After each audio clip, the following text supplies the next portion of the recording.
Are Enzo Maresca's Man City really about to make a move for Enzo Fernandez because their midfield situation is going through one hell of a shake-up? New talks are emerging between Napoli and Benoît Badiashile, with another loan proposed with an obligation to buy. One young centre-back has forced his way into Xabi Alonso's thoughts during pre-season and may be staying with the club. Nizar Kinsella made a list of all of the players that Chelsea have still got to sell in the next 3 weeks before the window closes. Xabi Alonso was interviewed and spent a little bit of time talking about his goalkeepers and his backroom staff, including the vibe guy, Willie Issa. Welcome, Blue Believers, to another episode of the Stamford Sync, where we are syncing up with everything Chelsea FC. And not quite so much in the crazy transfer stuff like Pep Javadia getting the here we go 11 o'clock at night, which had me up a really, really long time. But we have got a load of stuff to talk about. So let's find out what's been going on in the world of Chelsea today. Post posted this via Di Marzio. Manchester City are going to make an attempt to sign Enzo Fernandez. Short and sweet, but there's legs to it, right? Look, I keep saying that because every single, like, Malagusto, it feels like there's legs to it. Pedro Neto, obviously, we know there's been contact and conversations that's been going on at the moment. The Enzo Fernandez situation seems to largely be driven by other midfield moves. It's not necessarily just about Man City being like, Enzo Fernandez is our man. There seems to be a lot of other movement happening at the moment. So Tierney Reinders has been linked to Nottingham Forest for 40 to 50 mil. I think it might be something like that, which is crazy because he did play a reasonable amount for them. Obviously, they've lost Bernardo Silva. Rodri has agreed to go to Barcelona. They've brought in Elliot Anderson, and they're getting closer to Buwadi. So it looks like they've already reinforced those centre defensive midfield spots. But what they haven't necessarily reinforced yet is the more, not attacking midfield, but like, you know, Bernardo Silva's gone. And he was a mainstay in the team, wasn't he? Enzo Maresca is trying to build the team in his own image. Pedro Neto, Malagusto makes sense. Enzo Fernandez does make sense. The only thing that's crazy about it is the money, right? So with Man City, look, maybe, you know, they're only going to get like 50, 60 mil or something for Rodri, but if they get that for Tierney Reinders, then, you know, they've got some bank and it's all about amortization, isn't it? So albeit it feels like, could they spend 250 mil on those three players? I guess when you amortize that over 5 years, that's like 50 mil a season, isn't it? Which isn't, you know, nearly quite as much as just, you know, taking that money off your books in the first place, especially if it's for three first-teamers that are going to play a lot. So, look, I think it's all a bit crazy with Enzo Fernandez.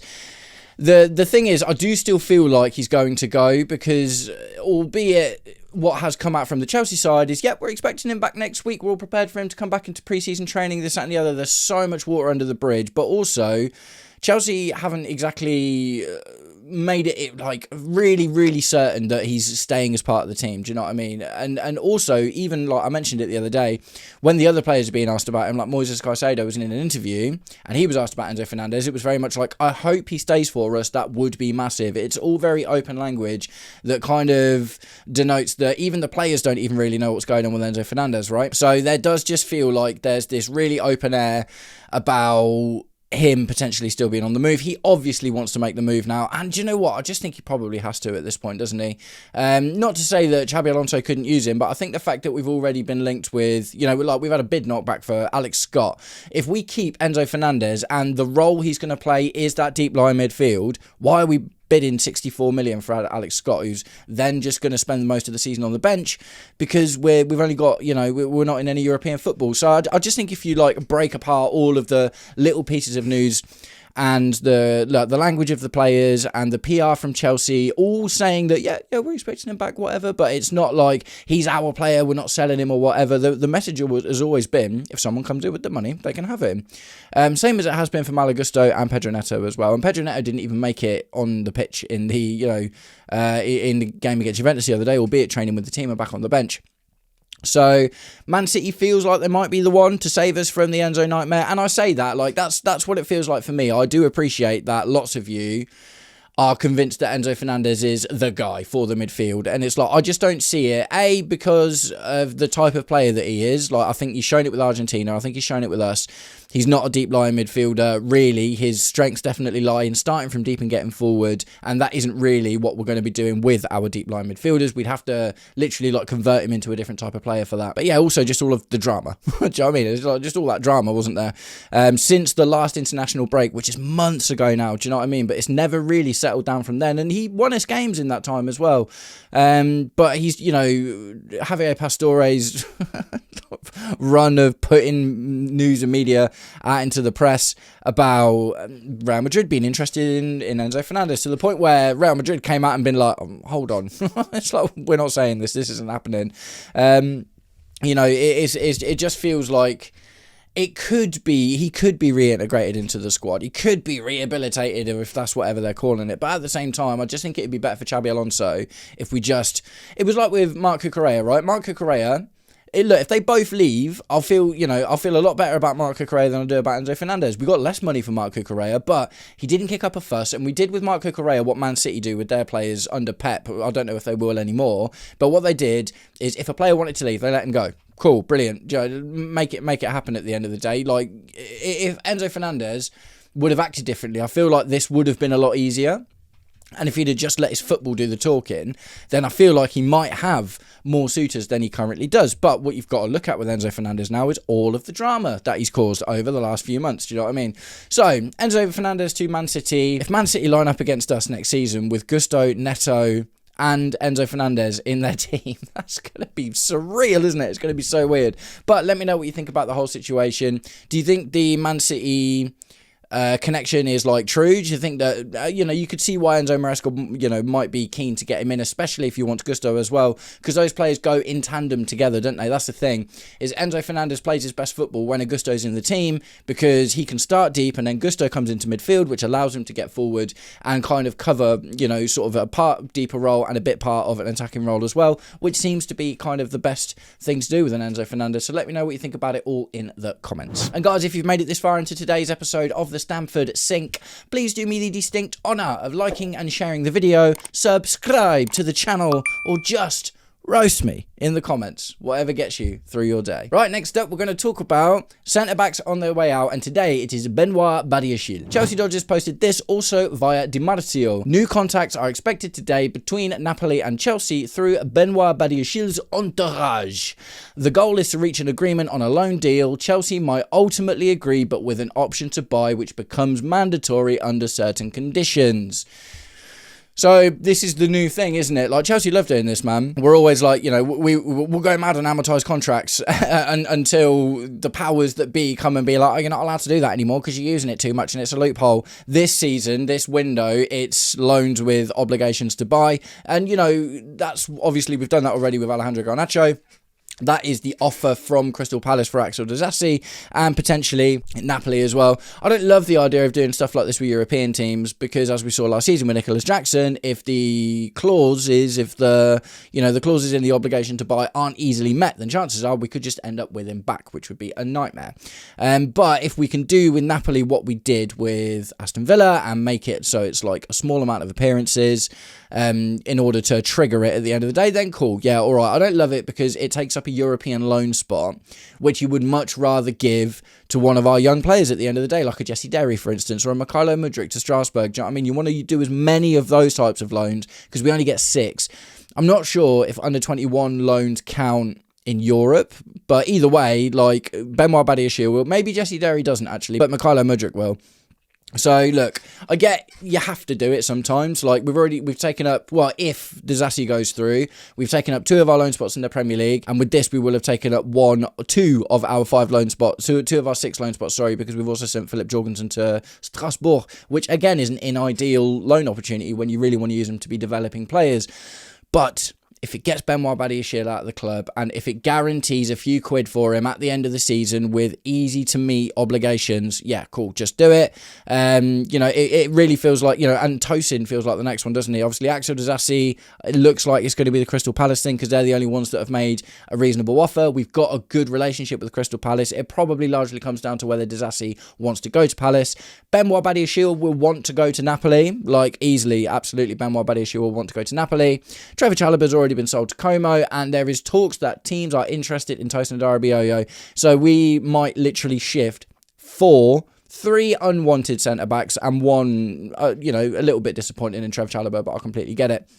So it looks like Benoît Badiashile is the next one. Let me know what you think in the comments. Right, next up, we're sticking with centre-backs, but ones not that we're going to sell, not that we're going to buy. Centre-backs that we're going to retain. So I hopped over to the Cy Phillips Sports Substack, and I found this interesting little ditty in today's article. It is pertaining to Aaron Anselmino, who has apparently impressed Xabi Alonso in pre-season so far. Cy Phillips says, the fact that Anselmino can play full-back or a centre-back, so anywhere across the back four, Alonso is considering keeping the 21-year-old in his squad this season. Alonso also likes Anselmino because he is strong and physical player with decent height and strong mentality. The only concern he and the club have at the moment is the injury risk he brings, having been fairly injury prone so far in his early career. So it's a gamble, right? It's a big gamble. And I guess, like, you know, so far in pre-season, we haven't seen much of anyone really, but you know, he played left back and did a reasonably good job there. They loved him at Dortmund. They absolutely loved Aaron Anselmino at Dortmund, and it was a shame that we ripped him away from that to send him to Strasbourg to bring over Mamadou Sarr to play 3 games, because we curtailed the back half of both of their seasons. Whatever happened, I mean, maybe Anselmino would have got injured at Dortmund, but not long after he arrived at Strasbourg, he got injured there, and obviously we brought over Mamadou Sarr and nothing happened. But it's never been a problem with Aaron Anselmino is, are you rated? He's in danger of becoming a Romeo Lavia at the moment because his almost all of last season, injured. Do you know what I mean? I can't even remember really before that, because we bought him like halfway through a season for an Argentinian club. And he's made a couple of cursory appearances for us so far. He's now, 21 years old? Obviously, he's grown into himself a little bit. And he does look like a good, tidy player. For me, it's absolutely got nothing to do with his ability. If I thought that he was just going to be fit all the time, I'd be like, yeah, cool, keep him around. Wicked, love that. But it is a worry because he spent so long injured at Dortmund and he spent so long injured at Strasbourg. It's like, if we keep him and that happens... And that's not good squad management at the end of the day, is it? So look, I like the look of Anselmino, and honestly, genuinely, like I said, it's got nothing to do with him not being a good player, because he clearly is. Dortmund actually tried to buy him off us permanently, and we said no. So Dortmund rated him so highly, and obviously we did as well, because we said absolutely not. You can keep him on loan, although we ripped him away anyway. But we're not selling him to you. So do you think Aaron Anselmino would be a good rotation option to have in the squad next season? Bearing in mind that at the moment the rotational options are looking like Wesley Fofana, Mamadou Sarr, Anselmino and Josh Achampong.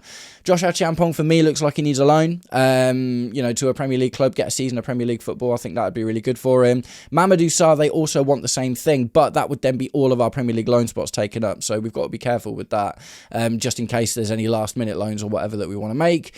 So yeah, Aaron Anselmino, maybe keep him around the squad. Would you keep Anselmino over Achampong or Mamadou Sarr? Let me know what you think in the comments. Right, next up, interesting one. Pice posted this via Nizar Kinsella. Chelsea, to even get down to a more manageable 25-man squad, which with no Europe is still quite a big squad, need to offload 16 more players by the 1st of September. 16 players is wild. Mate, it's a whole first team and a bench, pretty much. Do you know what I mean? That's crazy.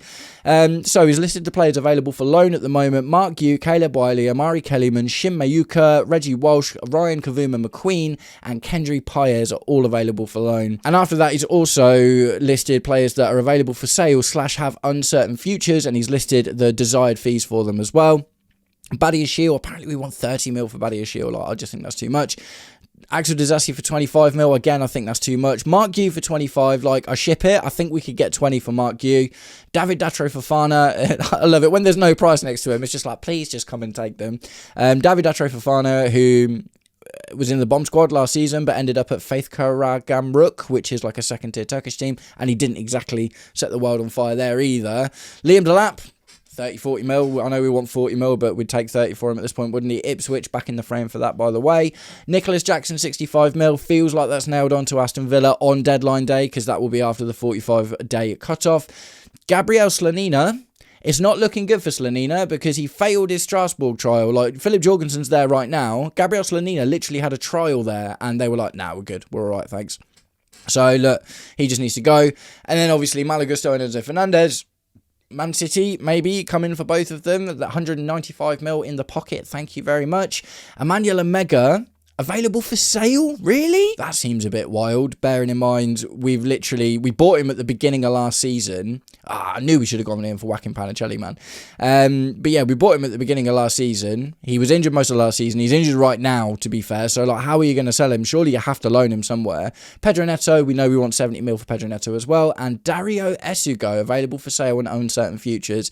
So I saw another piece of news earlier today saying that Esugo might be available for loan, because he needs to get minutes, and obviously had an injury hit season last season, so it's really important for him to play himself back into match fitness. And obviously with Moises Caicedo owning that role for the most part, it's going to be difficult for him, and he's not exactly been tearing up trees in pre-season so far either. He did score a good goal against Western Sydney Wanderers, but other than that, been flattered to deceive a little bit. So look, how many players even is that? Like Gu, Wiley, Kellyman, Mueka, Walsh, Kavuma McQueen, Kendry Paez, Badiashile, Disasi, Gu's already been mentioned, Fofana, Delap, Jackson, Slanina, Gusto, Fernandez, Omega, Neto, and Esugo. Okay, so that's like 18 players. So we don't have to get rid of them all, but we do need to get rid of all of them, bar 2. Do you know what's funny? Actually saying that though, Tyson Adarabioyo is not even on that list. So there might be other players as well that we can see with ins and outs, but there's a lot of work to do, man. There's a lot of work to do. Chelsea got a big old squad at the moment. It's not really a problem, though. To be honest, though, Walsh, Kavuma, McQueen, Mueka, academy players. So even if we don't get them loans, they don't take up squad space because they are under 21 and they're academy players. So actually, they're off the list already. So that makes it a little bit easier. So what's that? That's gone down from 18 to 15. Kendry Paez, I think he would probably be on the squad list, but you know, he's definitely not playing for the squad. So look, this whole list minus the academy players are players that ideally we need to get rid of. Badiashile is going to be a yes. Disasi is going to be a yes. Mark Gu, you would have thought will get a loan or a sale at some point. David Datro Fofana is hard to sell. We will probably just need to sell him at a loss at this point, but I think we can get rid of him. Delap, I think, will go. Jackson, I think, will go. Slanina is a tough one. Yeah, so look, we're looking, Neto's been linked with Man City. Omega and Esugo are question marks still as well. So at least 7 of those players will be on their way out. But mate, we need to get selling, man. We need to get selling because the season is literally just around the corner. It's about 3 weeks, isn't it? Literally just over 3 weeks until the season starts. So nearly 4 weeks and just over 3 weeks until the transfer deadline day, and that means that some of these players will end up in the bomb squad. If we don't sell any of these players, some of them will end up in the bomb squad because we'll have to register our teams before then. So guys, let me know what you think about our massive squad at the moment. Are we going to end up in the same situation that we did with Graham Potter, where players were changing in the changing rooms and it was all just chaos? Or do you think we're about to see an absolutely mental August where all of these players are going to get sold? Right, next up, Xabi Alonso has been doing interviews, and I've got 2 little bits that I wanted to talk about. So this one is posted from Chelsea Dodgers via Kieran Gill. Xabi Alonso on his goalkeepers. I'm very happy with Rob, Mike and Teddy. So that's Rob Sanchez, Mike Penders and Teddy Sharman-Lowe. Mike is a young goalkeeper. Rob has played many years in the club and the Premier League. He has experience, so to have security in goal is important. Notice he didn't say anything about Teddy Sharman-Lowe there. So it looks like Teddy Sharman-Lowe is the de facto number 3. And there was some news a little while ago about us being linked with Jason Steele from Brighton, because we love Brighton players, and Fraser Forster. And I love this idea of getting like an older goalkeeper in. But it looks like Teddy Sharman-Lowe is taking that spot. He's played a little bit in pre-season. He's obviously, he's probably knows he's not going to get any first team minutes, but he's still quite young and he will get to train with the team for the season. So, maybe he's the guy. Looks like obviously Slanina being on that sale list as well. He's at least won that battle out of the 2 of them and looks like he's going to be the 3rd keeper. I think this is all smoke and mirrors, to be completely honest, because I think it all comes down to Mike Penders. I think that if by deadline day, Mike Penders hasn't proven to Xabi Alonso that he can be at least significantly battle for the first choice goalkeeper spot. And I say that, you just kind of need to be it, don't you? Because this is the thing, man, is like, what team has had a good season swapping goalkeepers around all the time? The last time I can even think about it was Arsenal did it with Ramsdale and Raya, and obviously Mikel Arteta brought Raya in and was like, they're both our first team goalkeeper, but ultimately it was, he was just trying to get rid of Aaron Ramsdale, really, wasn't he? Because he self-admittedly, Aaron Ramsdale was like, oh, sometimes I just lose my concentration and whatever, and it's like, mate, that's a way to shoot yourself in the foot. But yeah, for me, it just comes down to whether Mike Penders is ready or not to be the number one goalkeeper. Because if he isn't, he'll get loaned out and then we'll bring someone else in. You know what I mean? But because this is the problem with our goalkeeping situation, man. You can, look, I kind of get it in some ways. Like Arsenal last season, to use them as an example again, they played Raya in all of their Premier League and Champions League matches, and Kepa got the domestic cups. That is just how it played out. Do you know what I mean? And Mikel Arteta stuck to that as well, even in finals. And he lost finals because Kepa was bad. But that worked because they had their roles and stuff, and they weren't battling. Do you know what I mean? It wasn't a battle last season. It was Raya is Premier League and Champions League, Kepa is domestic cups and injury cover, and that is it. That's just how it was. What we're talking about is a battle, right? And you know what people will naturally think about is the battle between Cech and Courtois. It didn't last very long. Do you know what I mean? The thing is, you can't go for a whole season being like, right, I'm going to try this keeper here, I'm going to try this keeper here, I'm going to try this keeper here. This battle has to be won very, very, very quickly because your goalkeeper, because they're very different types of goalkeepers at the end of the day, and Xabi Alonso needs to embed a system of football one way or the other into the team. If you look at the, you know, we've literally seen this with Rob Sanchez for the last 2-3 seasons now. Rob Sanchez can't play with the ball at his feet. So what managers have tried to do is either try to get him to play with the ball at his feet or find a system that works for Rob Sanchez. But is the system that works for Rob Sanchez the best system for our team? I personally don't think so. So look, why is it so easy to talk about goalkeepers, man? You know, we've just released the latest episode of the Talking Chelsea podcast, and we started getting into it about goalkeepers. It's so easy to talk about them for ages, and it's like it's not the most, you know, aesthetically pleasing position to watch on the pitch, but there's just so much nuance there. It's really easy to chat about. So I will wrap up the goalkeeper situation. Basically, Xabi Alonso is saying what Xabi Alonso needs to say, but what I think is going to happen is it all comes down to Mike Penders and whether Xabi Alonso is convinced that he can win this battle or not. And if he can't, I think Mike Penders goes out on loan, because if he doesn't, Mike Penders can't be the number 2 because you've got a 20-year-old goalkeeper who is coming on and developing in leaps and bounds very, very, very quickly.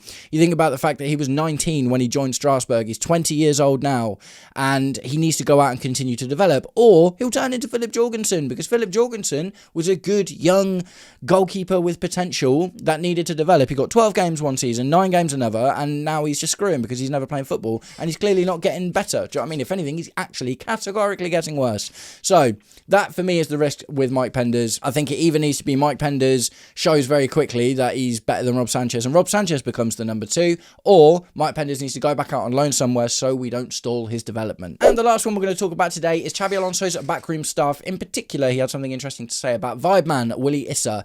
Chelsea Dodgers posted this via Chelsea FC. Xabi Alonso on how important his backroom staff are. They are top professionals and they help me a lot. They are specialists in those areas to help take those decisions, to get close to the players.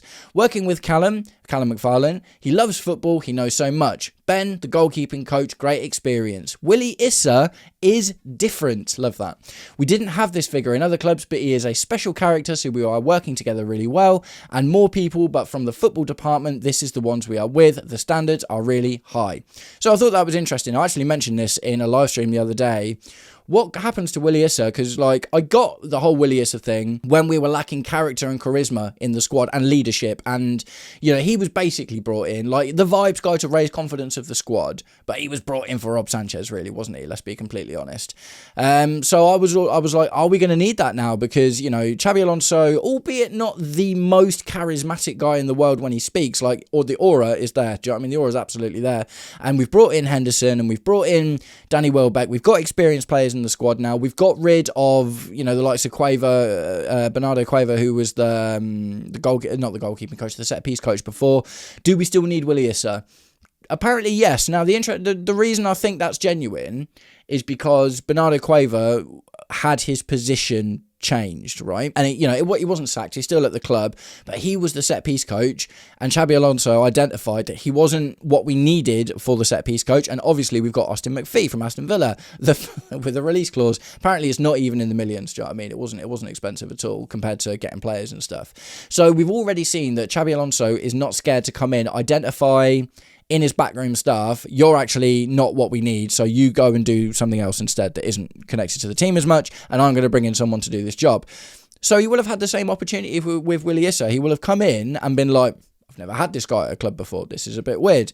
But evidently, he's here for it at the moment. So Big Willie Issa gets to keep on doing the hacker and G'ing up the squad, and he seems like he had a good relationship with the players from what we've seen. We know that he was really important for Rob Sanchez, and if Rob Sanchez is going to play a lot, then maybe Willie Issa, if we do sell Rob Sanchez, maybe Willie Issa goes with him.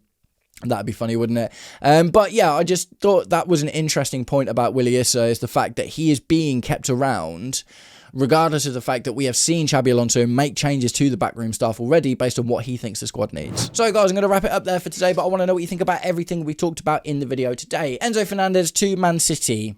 Do we rate it? Is it on? Is it going to be the famed 120 mil?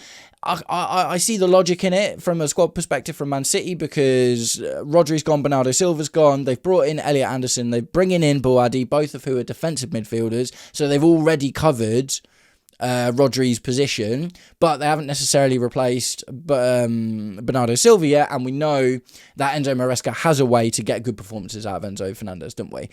So I think that's interesting. Benoît Badiashile seems like he's inching closer to a loan with an obligation to buy at Napoli. Aaron Anselmino has supposedly impressed Xabi Alonso so far. Do you think he should be given a chance for the season? We've got to sell 16 players before September the 1st in order to have a 25-man squad. Do you think we can do it? Xabi Alonso's being nice about all of his goalkeepers, Rob Sanchez in particular. He was saying that his experience is very useful, but I have a feeling it's just a smokescreen until the end of the season, because I can't believe that Xabi Alonso's looked at Robert Sanchez and gone, you're absolutely my guy. And Xabi Alonso is enjoying working with the backroom staff, including Willie Issa. Do you think the vibes man is going to play an important part in the back next season? Nice one, guys. Thanks very much for sticking around until the end of the video. If you did, I will catch up with you all very, very soon. Take it easy. Peace.